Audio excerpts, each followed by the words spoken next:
Mayor Amschel Rothschild. As lives of the richest of the rich, hit that subscribe.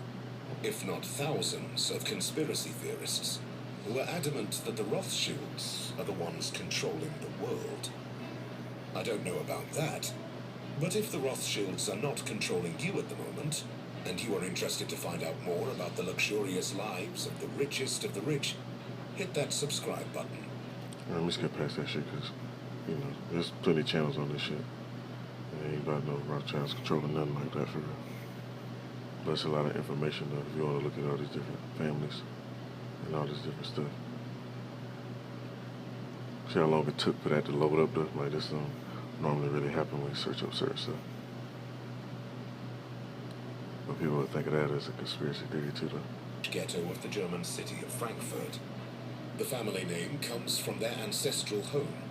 Back then, houses weren't designated by numbers, but by symbols above the door. Rothschild's home had a red shield, which in German, with the old spelling, is Rothschild. In 1769, the Rothschild patriarch Mayor Amschel Rothschild was hired by the Crown Prince Wilhelm of Hesse. Once the young prince came into power in 17...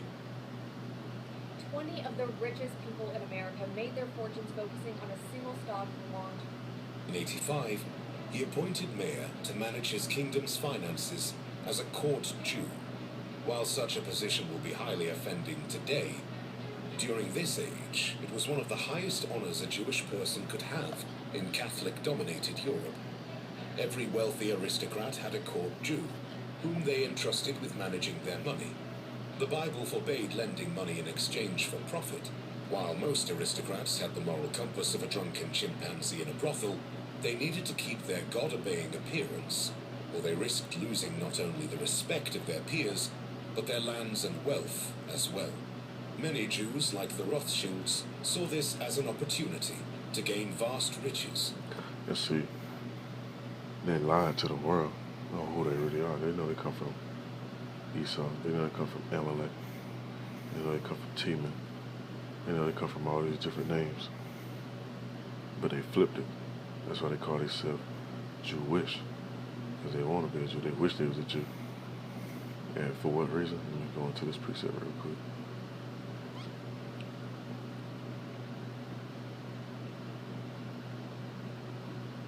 That's in the book of Genesis, chapter 27. It says the stolen blessing. That's what the title is right there. Verse 30, chapter 27. It says, it came to pass as soon as Isaac had made an end of blessing Jacob, and Jacob was yet scarce gone out from the presence of Isaac, his father, that Esau, his brother, came in from hunting, and also made a savory meat, and brought it to his father, and said unto his father, let my father rise and eat of his son's venture, that thy soul may bless me. And Isaac, his father, said unto him, who art thou? And he said, I am thy son, thy firstborn Esau. And Isaac trembled very exceedingly, and said, who? Where is he that hath taken venture and brought it unto me? I have eaten of all before thou camest, and have blessed him. Yeah, he shall be blessed. So Esau, ever since that moment, their descendants, they wanted that back. They know what we got coming. They know what's up. That's why they send out all them satellites, got them different telescopes, looking out into the heavens, looking at the different planets being formed, studying the different elements, sending out the scholars to read and try to understand these precepts to see what we actually got coming. Because it's in there what we got coming. So if we know, they know too. Now verse 34 says, and when Esau heard the words of his father, he cried with a great voice, exceeding bitter cry, saying unto his father, bless me, even me also, O my father. And he said, our brother came with subtlety. And just a little quick little insight on this too. I was speaking to somebody earlier, and I know it's a little off topic, but this fool gonna say that these stories ain't actually happened. They was just like some little myths or some made up shit or puzzles. This stuff happened. He's so crafty. They'll read these stories. They'll study what region of the earth it was happening in, or actually happening in, so to speak. And they'll send out archaeologists. They ain't gonna let no nigga be no archaeologist. They'll let one of their own kind go be an archaeologist and go dig up all that stuff and find out that certain events actually take place. And you know what they found out? these precepts true. Now it says, thy brother came with subtlety, and have taken away thy blessing. He said, is he not rightly named Jacob, who has supplanted me these 2 times? Because the name Jacob, or Yaquab, means supplanter. Or, in modern terms, finesser. So Esau got finesse out of his blessing. Now it says, he took away my birthright, and behold, now they have taken away my blessing. And he said, hast thou not reserved a blessing for me?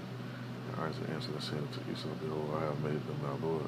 All his brethren I have given to him for servants. And with corn and wine have I sustained them. And what shall I do now unto thee, my son?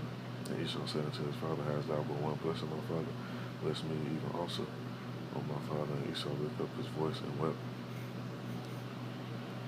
It says, Isaac, his father, answered and said unto him, behold, thy dwelling shall be the fatness of the earth, and the dew of heaven from above. Now, I thought about that as soon as I seen this little video pop up when I was scrolling through my feed. Now you go into the definitions of fatness of the land. It says the fat of the land, the best or riches. So like it said, the best or riches of anything, as in the tiny upper class, there's all the fat of the land, while many of the poor were starving. You got people starving to this day. Esau ain't starving. Now they let their own little lower class Edomites, they let them starve. They don't really care too much about them. But those of their class, or their lineage, their line that they directly have connections to, they're not starving. It says this expression alludes to fat in the sense of best or richest part. Now let me read on some more. It says in verse 4, then by thy sword shalt thou live, and shalt serve thy brother, and it shall come to pass, and thou shalt have the dominion, and thou shalt break the yoke, his yoke from off thy neck. Verse 41, it says, and Esau hated Jacob because of the blessing wherewith his father blessed him. So many people be asking why cops be killing black men, or why they be racist against us, or whatever. It's in their spirit to hate us. We was fighting in the womb. Once we got that blessing, they was even more mad, because Esau was even more mad, because they wanted what we had. They want what we got. They want to be who we are. That's why they call themselves Jewish. Ish is a suffix meaning like. It don't mean actual. It means like. Now you read on some more. It says that Esau said in his heart, the days of mourning for my father are at hand. Then I will slay my brother Jacob. That's how Esau get out. They'll wait it out. Okay, we're gonna hold on for a minute. Then we gonna go get him. Just like now these modern terms. You best believe all these little events going on around the earth. Esau got some stuff cooked up for our people. They ain't worrying about no fucking war over no Ukraine and all that shit. They damn sure ain't worrying about the you know what that supposedly was making people ill. They got some other plan for our people. They're trying to wipe us out. But if you sleep, you're gonna get woke up to it. Let me see. Let this video play just a little bit more. And I'll pull more precept and then I end this up. With the money he earned, Meyer quickly managed to open a bank and send his son Nathan to London. This helped Meyer transfer Wilhelm's fortune in London during the Napoleonic Wars, and even finance the British in their fight.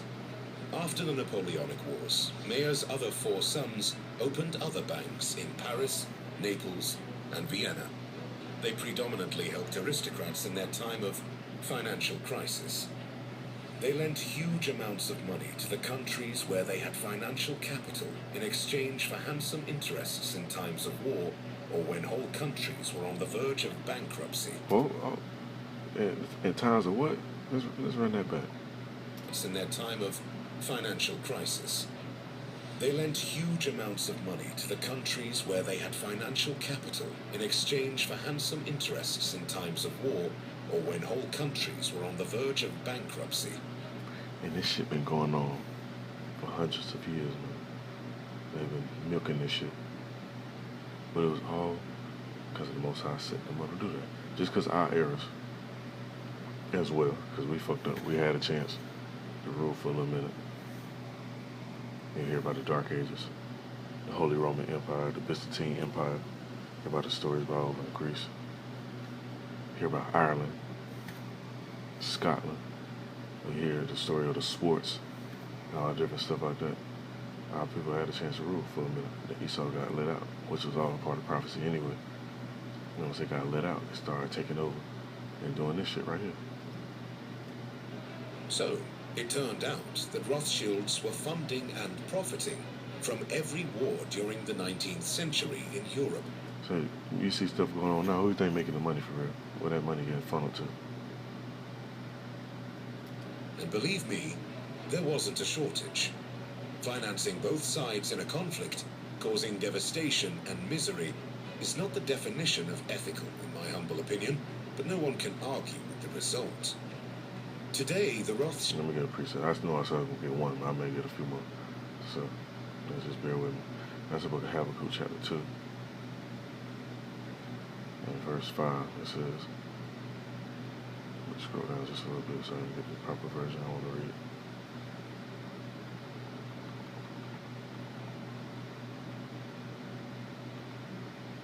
It says, yeah, also because he transgressed by wine, he's a proud man, neither keepeth at home. These Edomites never stay at home. They can't just go chill out, go be in their castle and enjoy time with their family. No, they got to go wander around and do some bullshit.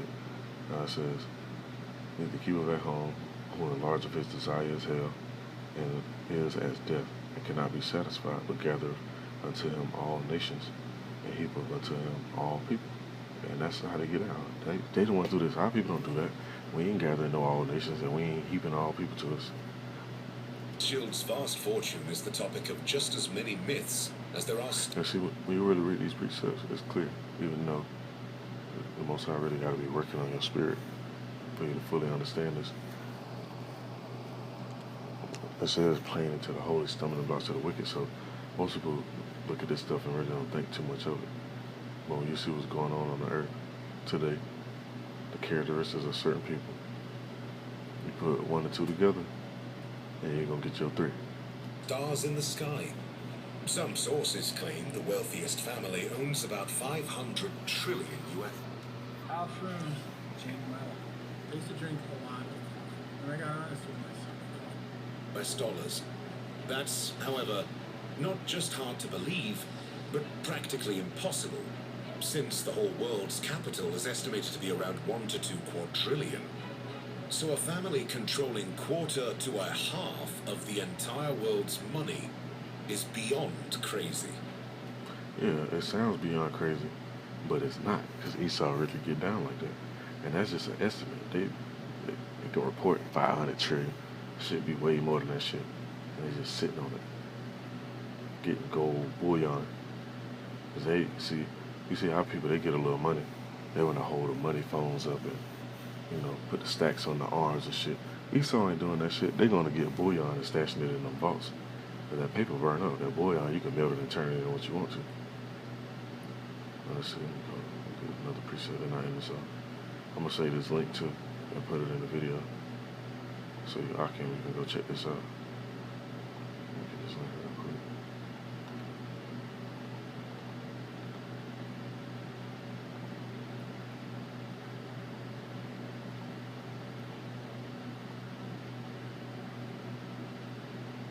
You know, Esau ain't holding on no money phones. They buying the land in the buildings, so you always can go shopping in that shit, and they collecting all that.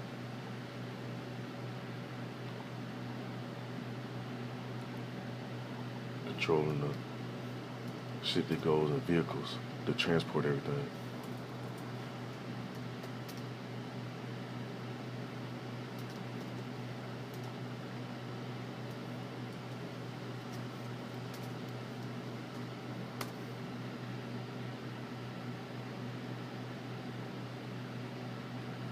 That's in the book of Job.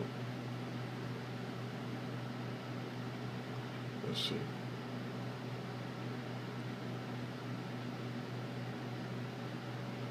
Get to this precept. End this up.